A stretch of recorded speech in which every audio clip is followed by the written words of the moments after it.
My landlord. I had a landlord around that time who had been president of a local biker gang.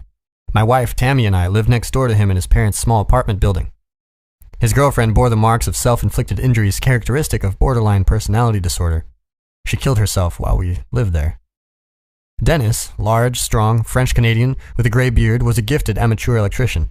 He had some artistic talent too, and was supporting himself making laminated wood posters with custom neon lights. He was trying to stay sober after being released from jail. Still, every month or so, he would disappear on a days-long bender. He was one of those men who have a miraculous capacity for alcohol.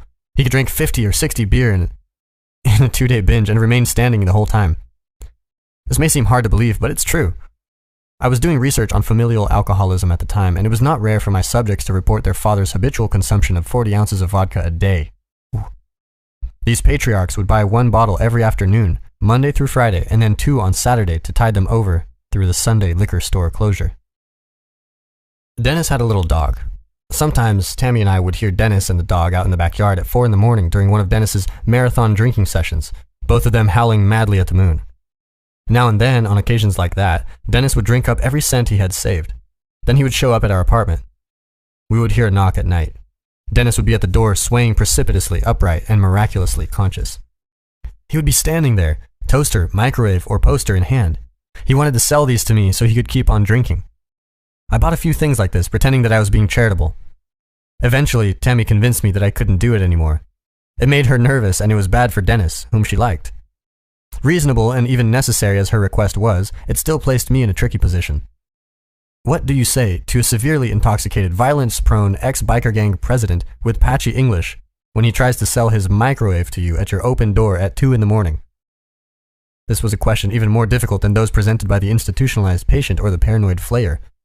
But the answer was the same. The truth. But you bloody well better know what the truth is. Dennis knocked again soon after my wife and I had talked. He looked at me in the direct, skeptical, narrow-eyed manner characteristic of the tough, heavy drinking man who is no stranger to trouble.